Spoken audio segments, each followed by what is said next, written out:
नमस्कार प्यारे विद्यार्थियों, आज हम कक्षा 7वीं हिंदी विषय की इस कक्षा में पाठ संख्या 6 है, जिसका शीर्षक है समय। कविता में उपविषय विसर्ग चिन्ह के बारे में आज हम चर्चा करेंगे इस कक्षा में। तो हमने आपको गृह कार्य के रूप में कार्य दिया हुआ था कि आपने प्रश्न संख्या 1 से और 6 तक हल करना है। आज हम उनको यहाँ हल करेंगे और इसके आगे का गृह कार्य है आपका प्रश्न संख्या 7 से लेकर के और 12 तक आप उसको हल करेंगे और अगली कक्षा में फिर हम उनका समाधान करेंगे। देखिए बच्चों, पहला प्रश्न है आपका कविता के आधार पर। ये कहते हैं दिए गए शब्दों के उच्चारण का अभ्यास कीजिए।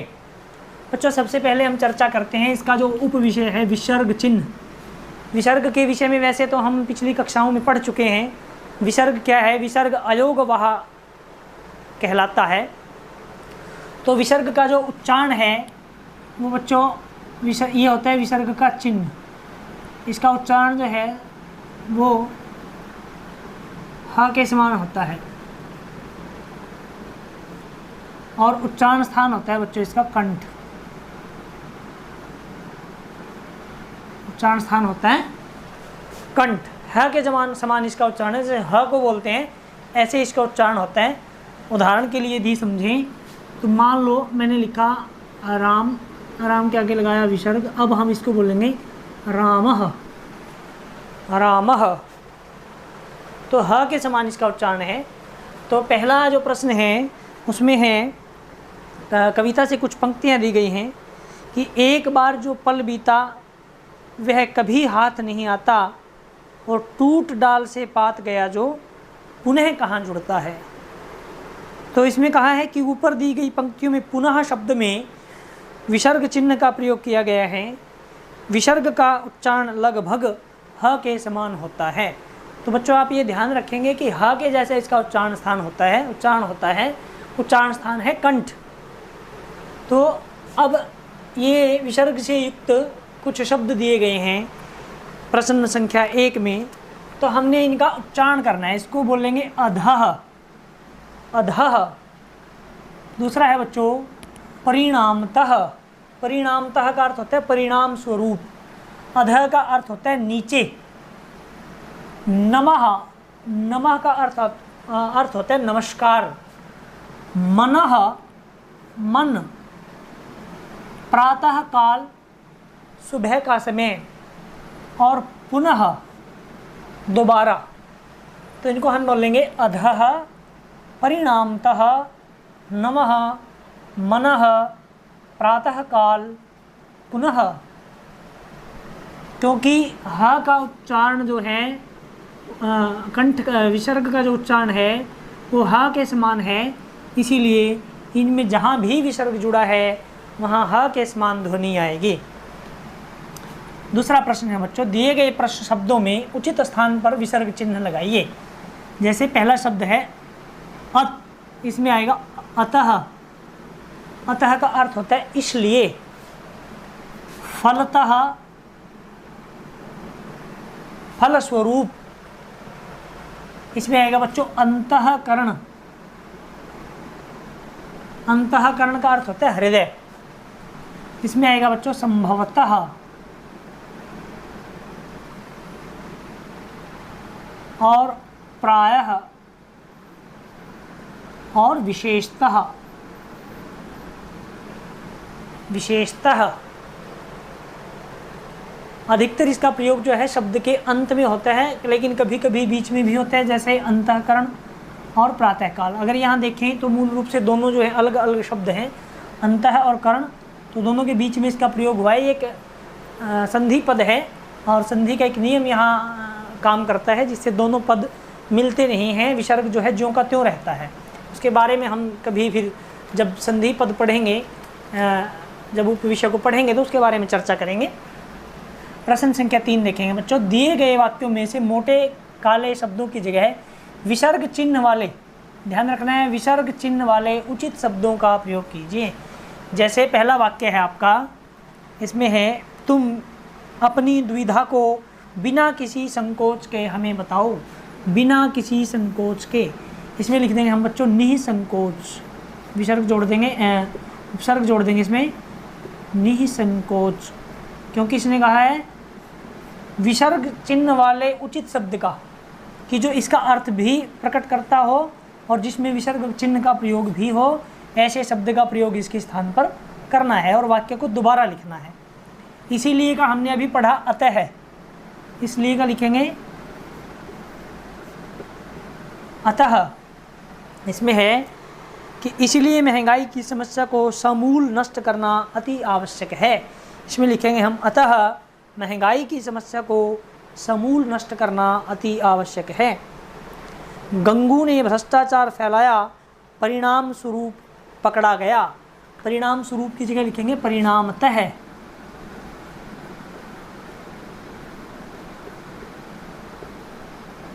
परिणामतः, जैसे विशेषतः, संभवतः, फलतः।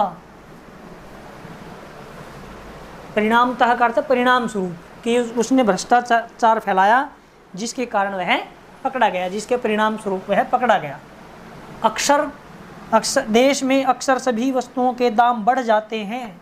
अक्सर का अर्थ है बच्चों प्रायः, ये लिखेंगे, देखो ये इसका पर्यायवाची पद भी है और इसमें विसर्ग का प्रयोग भी है।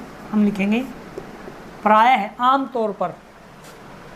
और दोबारा का अर्थ है बच्चों पुनः है।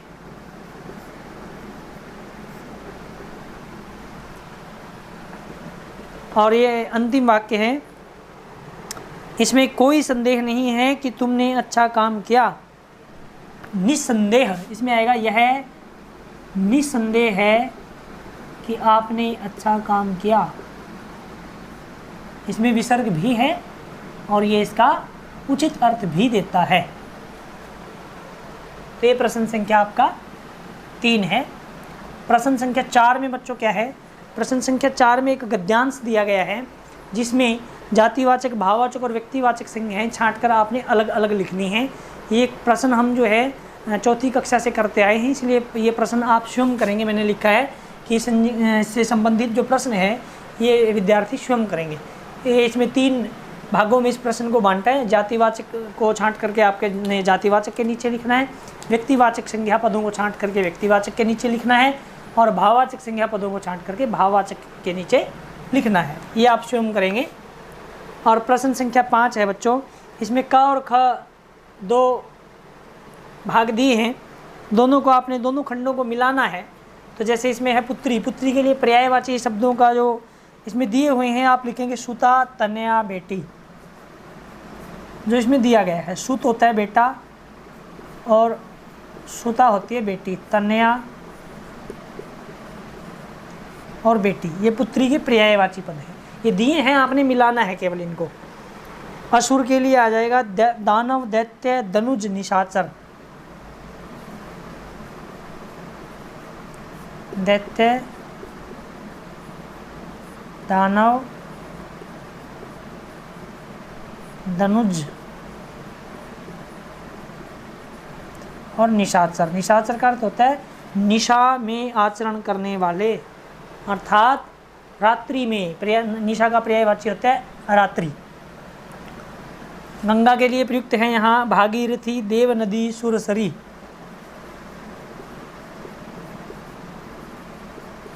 भागीरथी,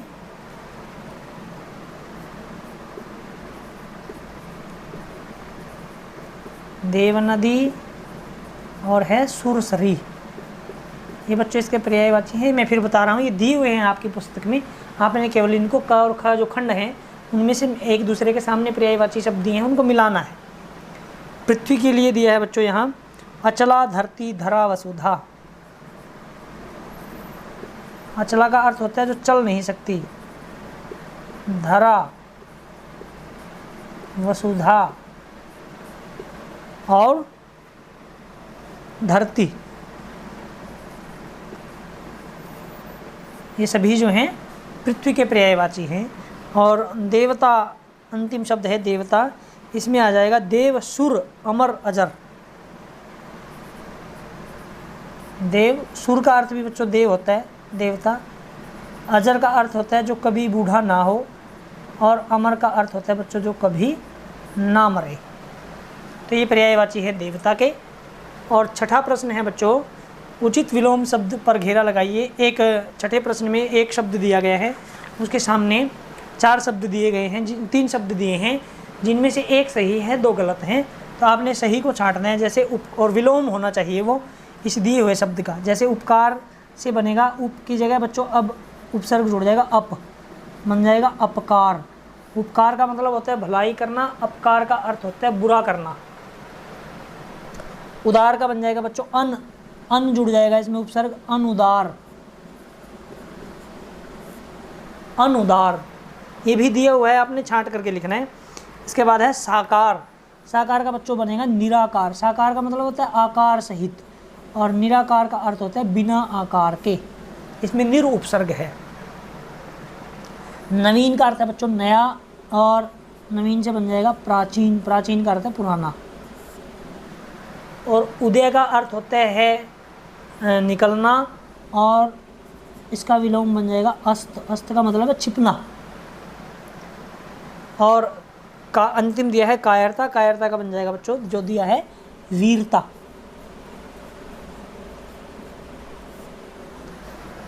इस तरह से बेटा हम ये प्रश्न संख्या 6 तक हम अपनी जो आपने गृह कार्य के रूप में कर चुके हैं उसको एक बार इससे स्व मूल्यांकन करेंगे अपना।